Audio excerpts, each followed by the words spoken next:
श्री कृष्ण, कल गीता जयंती है। कल ही पावन दिन कृष्ण भगवान ने अर्जुन को गीता का ज्ञान दिया था। इसीलिए आज मैं आपको वो बताने वाली हूँ जो कृष्ण ने अर्जुन को बताया और वो जिंदगी की सबसे बड़ी जंग जीत गए। कल गीता जयंती है, लेकिन आज गीता के जरिए आप भाग्य को बदलने की बात होगी। भगवान कृष्ण को प्रसन्न करने वाले कुछ अचूक उपाय भी बताए जाएंगे। आपकी हथेली पर भगवान विष्णु के संकेत होंगे। आप लकी हैं या नहीं अनलकी हैं ये पता चल जाएगा, और आपको वो सारे उपाय और चीज़ें के बारे में बताऊंगी जिनसे श्री कृष्ण प्रसन्न होते हैं। आइए बात करते हैं आज के पहले महा उपाय की। क्या घर में कलह होती रहती है? तो फिर जिन परिवारों में कलह कलेश के कारण अशांति का वातावरण हो, वहाँ घर का कोई भी सदस्य एक मंत्र का जाप करे। मैं बता रही हूँ, नोट कीजिए। कृष्णाय वासुदेवाय हरे परमात्मने प्रणत कलेश नाशाय गोविंदाय नमो नमः। जितना ज़्यादा इस मंत्र का जाप करेंगे उतना ही ज़्यादा आपको आपके घर में सुख शांति बनी रहेगी। हिंदू धर्म में गीता का बहुत महत्व है। आपकी ज़िंदगी में कई तरह के कष्ट होंगे। आप परेशान होते होंगे कि सल्यूशन कहाँ से मिलेगा। आपको कहीं जाने की ज़रूरत नहीं है। दुनिया की हर मुश्किल का जवाब गीता में मौजूद है। ये सीन तो आपको ज़रूर याद होगा। फिल्म ओ माय गॉड में कांजी भाई को गीता ने बहुत बड़ी मुसीबत से बाहर निकाल दिया। लेकिन क्या आपने कभी गीता की पूजा अर्चना की है? अगर नहीं की तो आज तरीका बता रही हूँ, आप कीजिए और ज़िंदगी में आने वाले फ़र्क को महसूस कीजिए। श्रीमद् भगवत गीता की खुशबू वाले फूलों से पूजा कर गीता का पाठ करना चाहिए। विधि पूर्वक गीता और भगवान विष्णु की पूजा करने पर पापों से मुक्ति मिलती है और शुभ फलों की प्राप्ति होती है। गीता जयंती के दिन विष्णु जी की पूजा करने से पूजा करने वाले को शांति और ज्ञान की प्राप्ति होती है। गीता आत्मा और परमात्मा के स्वरूप को व्यक्त करती है। अगर आप बुराई के मार्ग से खुद को बचाना चाहते हैं, अगर आप जिंदगी के कई बड़े कष्ट दूर करना चाहते हैं, तो गीता का पाठ कीजिए। अभी तो आपको गीता का मैनेजमेंट मंत्र बताना बाकी है, आगे इसी शो पर बताऊंगी। अभी एक और खास बात। महाभारत के मैदान में कृष्ण ने अर्जुन के जीवन की सबसे बड़ी समस्या को दूर किया और दुनिया को गीता उपदेश मिला। सोचिए, अर्जुन की नाव पार लगाने वाले कृष्ण की अनुकंपा आप पर हो जाए तो क्या कहना। गीता जयंती के खास मौके पर कन्हैया को प्रसन्न करने वाले कुछ खास उपाय बता रही हूँ, ज़रा ध्यान से सुनिएगा। रोज शाम को तुलसी के पौधे के नीचे घी का दीपक जलाकर ओम वासुदेवाय नमः मंत्र की 2 माला का जाप करें। इसे करने से श्री कृष्ण की असीम कृपा बनी रहती है और घर में सुख और समृद्धि बनी रहती है। दक्षिणावर्ती शंख से श्री कृष्ण का अभिषेक करने से घर में रोग का नाश होता है और लक्ष्मी जी की कृपा बनी रहती है। जिनके पास धन नहीं रुकता या फिर आर्थिक समस्या बनी रहती है, शुक्रवार की रात 12 बजे अकेले में लाल कपड़े पहनकर बैठ जाएं।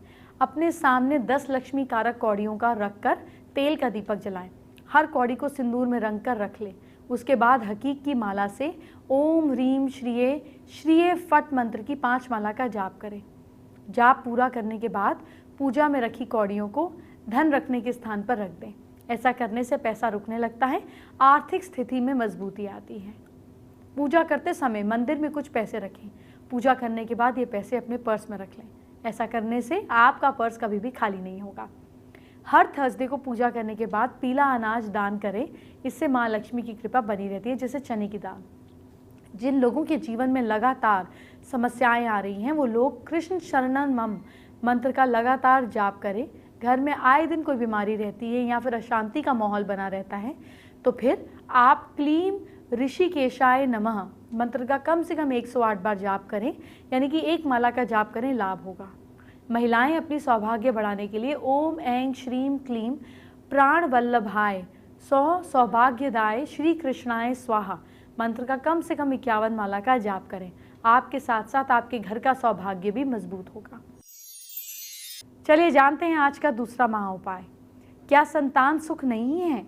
जिन परिवारों में संतान सुख ना हो, कुंडली में बुध और गुरु संतान प्राप्ति में बाधक हों, तब पति पत्नी दोनों को तुलसी की शुद्ध माला से पवित्रता के साथ संतान गोपाल मंत्र का डेली 108 बार जाप करना चाहिए या विद्वान ब्राह्मणों से 1.25 लाख जाप करवाने चाहिए। मंत्र हैं देवकी सुतम गोविंदम वासुदेव जगतपते देहि में तन्य कृष्ण त्वामे शरणम गतः। लेकिन हाँ, डॉक्टर की सलाह ज़रूर लेते रहें। साथ में आप ये उपाय कर सकते हैं। बड़े बुजुर्गों को कहते सुना होगा कि गीता में जीवन का सार है। श्री कृष्ण ने महाभारत युद्ध में अर्जुन को कुछ उपदेश दिए, वो आपकी जिंदगी में भी काम आएंगे। आपको मैं गीता से जुड़े कुछ आसान सूत्र बता रही हूँ। पहला, गुस्से पर काबू। क्रोध से भ्रम पैदा होता है और भ्रम से बुद्धि खराब होती है। जब बुद्धि खराब होती है तब तर्क नष्ट हो जाता है। जब तर्क नष्ट हो जाता है तब व्यक्ति का पतन हो जाता है। देखने का नजरिया। जो ज्ञानी व्यक्ति ज्ञान और कर्म को एक रूप में देखता है उसका नजरिया सही है। मन पर नियंत्रण। जो मन को नियंत्रण नहीं रखते हैं उनके लिए वो शत्रु के समान कार्य करता है। खुद का आकलन। आत्मज्ञान की तलवार से मतलब अपने अंदर के ज्ञान से, अपने हृदय से अज्ञान के संदेह को काट कर अलग कर दो। अनुशासित रहो, उठो।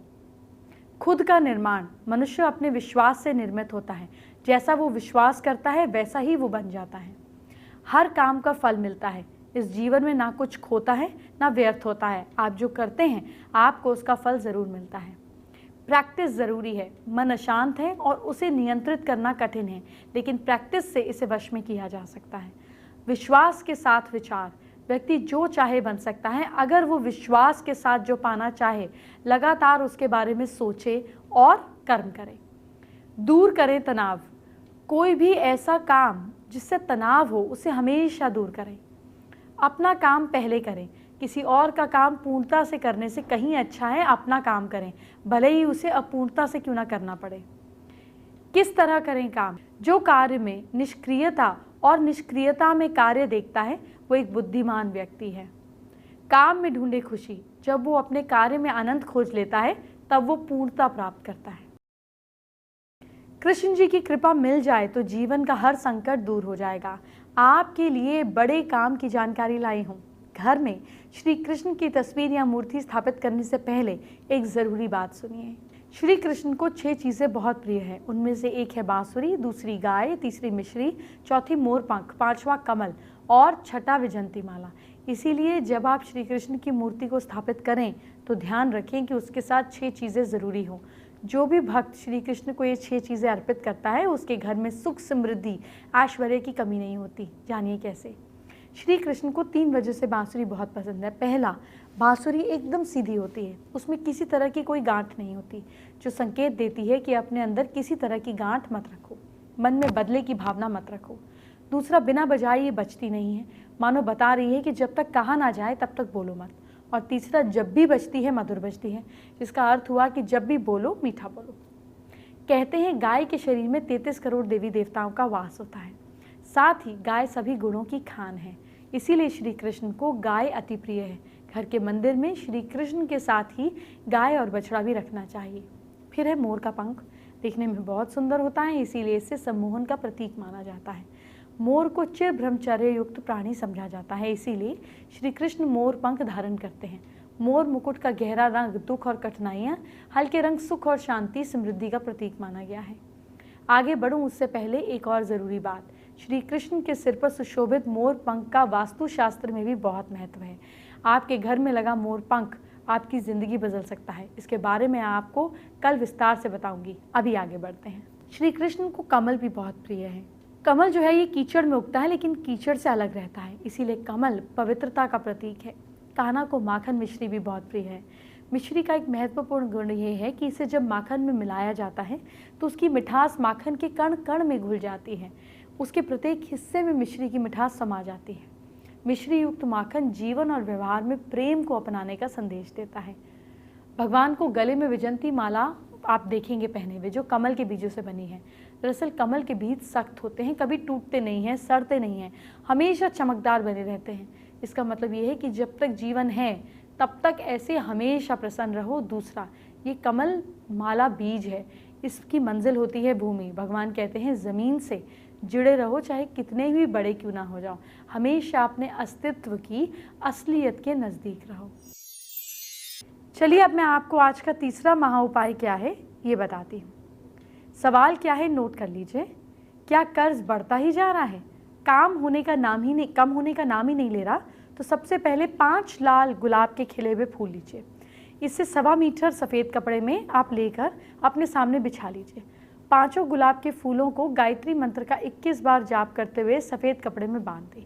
अब खुद जाकर इन्हें जल के पास, किसी भी वाटर बॉडी के पास छोड़ा है। भगवान ने चाहा तो कोई ना कोई रास्ता जरूर जल्दी निकल आएगा। भगवान श्री कृष्ण ने गीता ज्ञान के जरिए अर्जुन को मार्गदर्शन दिया था। वो गीता ज्ञान आज के युग में भी उतना ही अहम है। श्री कृष्ण के ज्ञान को आप अपनी लाइफ में फॉलो करके बेस्ट मैनेजमेंट गुरु बन सकते हैं। श्री कृष्ण अर्जुन को गीता उपदेश देते हैं। भगवान श्री कृष्ण ने ही अर्जुन को लक्ष्य पे ध्यान देने की बात का ज्ञान दिया। आप भी अपने काम में सिर्फ लक्ष्य पे फोकस करें, फिर देखिए सफलता आपके कदम चूमने लगेगी। कौरव और पांडव के बीच युद्ध के दौरान अर्जुन को कौरवों के रूप में अपने ही लोग नजर आने लगे। ऐसे में धनुष उठाने को उन्होंने मना कर दिया। तब श्री कृष्ण युद्ध के मैदान में ही अर्जुन को अपने उपदेशों से नैतिकता और अनैतिकता का पाठ पढ़ाने लगे और युद्ध के लिए कहते हैं। इसी तरह आज के मैनेजर भी असंभव लक्ष्य पूरे करने के लिए दिए जाते हैं। ऐसे में श्री कृष्ण जैसे बॉस की ज़रूरत है जो टारगेट पूरा करने में हेल्प करे। गीता में कहा गया कि अहंकार के कारण नुकसान होता है।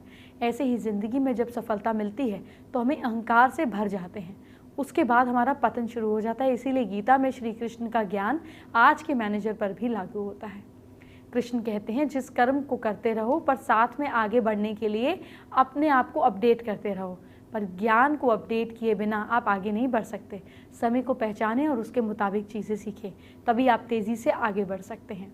अपने जीवन में श्री कृष्ण सबको साथ लेकर चलते हैं। इसी तरह आपके प्रबंध या मैनेजर आपके अंडर में काम करने वालों को साथ लेकर चलना चाहिए। आइए बात करते हैं आज के चौथे महा उपाय की।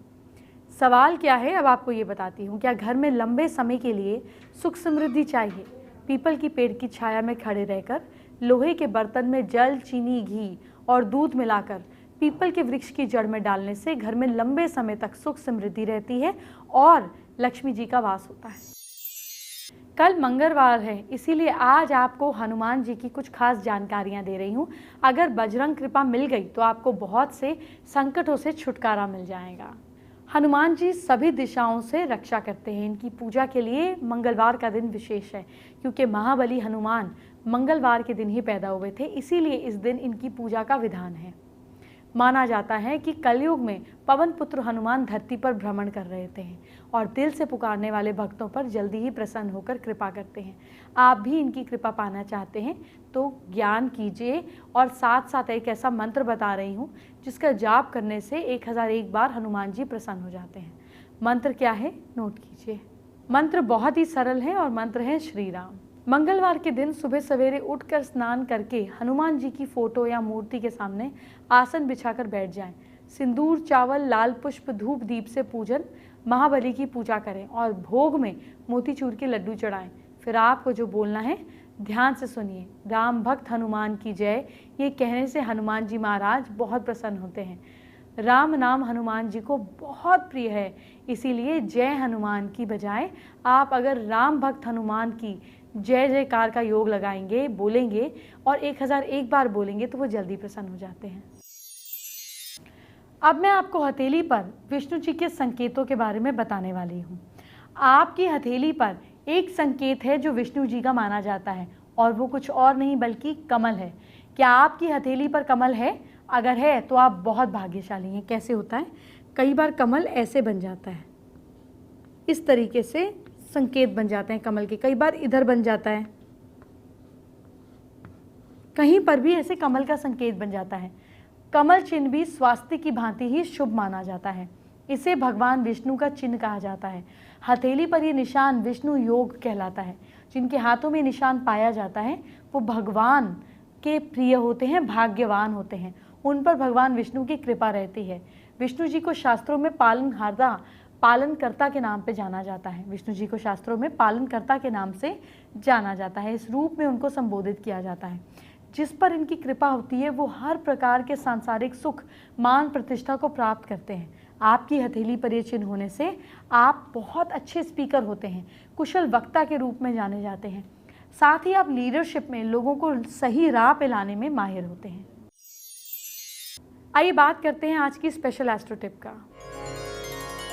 आप बहुत सरल तरीके से गीता ज्ञान कल से सुनना शुरू कर दीजिए। YouTube पे बहुत सारे हैं जो आपको श्लोक समझा सकते हैं, बता सकते हैं। हर दिन सिर्फ एक श्लोक सुनने से आपकी ज़िंदगी बदल जाएगी। शुरू करके तो देखिए, कल के दिन से ये शुरुआत करें। अपने बच्चों को कल के दिन गीता गिफ्ट करें। सिर्फ घर में गीता नॉर्थ ईस्ट में रख देने से भी आपका माइंड पूरी तरह से खुल जाता है। चलिए, फेसबुक पे हमारी व्यूअर रजनी ने अपनी प्रॉब्लम हमसे शेयर की है। उनका बिजनेस अच्छा नहीं चल रहा, जिसका वो उपाय जानना चाहती हैं। रजनी, बिजनेस अच्छा नहीं चल रहा, इसके लिए आपको अपने बिजनेस सेंटर पे रोज़ आपको झाड़ू लगाकर मिट्टी को इकट्ठा कर कर मंदिर के द्वार के पास छोड़ देना है। इसको 14 डेज कीजिए, मुझे उम्मीद है आपको आराम मिलेगा। एंटरटेनमेंट की बात हम बाद में करेंगे, आपके कल को अच्छा करते हैं। क्या करें कल, आप अपनी राशि के हिसाब से मुझसे जानिए। सबसे पहले मेष राशि की बात। मेष राशि के लोग गणपति जी की पूजा ज़रूर करें। लक साथ दे रहा है आपका 70%। वृषभ राशि के लोग अपने ईष्ट को याद करें, सब काम बनेंगे। भाग्य साथ दे रहा है आपका 68%। मिथुन राशि के लोग सूर्य को जल ज़रूर दीजिए आप। किस्मत साथ दे रही है आपका 65%। कर्क राशि के लोग जौ को दूध से धोकर बहते पानी में बहाएं। लक साथ दे रहा है आपका 60%। सिंह राशि के लोग गुड़ खाकर घर से निकलिए। किस्मत साथ दे रही है आपका 63%। कन्या राशि के लोग हनुमान जी की आरती कीजिए आप। लक साथ दे रहा है आपका 73%। तुला राशि के लोग शिव जी का नाम ले, सब काम बनेंगे। भाग्य साथ दे रहा है आपका 76%। वृश्चिक राशि के लोग भोजन में गाय को कुछ भाग निकाल कर जरूर दें, बेसिकली गाय को खाना खिलाएं। लक साथ दे रहा है आपका 72%। धनु राशि के लोग ज़रूरतमंद लोगों की सेवा आप कल ज़रूर करें। किस्मत साथ दे रही है आपका 79%। मकर राशि के लोग लाल धागा कल गले में पहने। लक साथ दे रहा है आपका 66%। कुंभ राशि के लोग आदित्य हृदय स्तोत्र का पाठ करें। किस्मत साथ दे रही है आपका 77%। और मीन राशि के लोग मीठे भोजन का दान करें। भाग्य साथ दे रहा है आपका 69%। शो के आखिर में आपको बताते हैं आज का 5वां और आखिरी महा उपाय। सवाल ये है कि क्या आपके बेटे की शादी नहीं हो रही है? जिन लड़कों की शादी नहीं हो रही है या लव मैरिज में टाइम लग रहा है, उन्हें जल्दी मनपसंद शादी के लिए श्री कृष्ण का एक मंत्र बता रही हूँ। इस मंत्र का 108 बार जाप करना चाहिए। क्लीम कृष्णाय गोविंदाय गोपीजन वल्लभाय स्वाहा।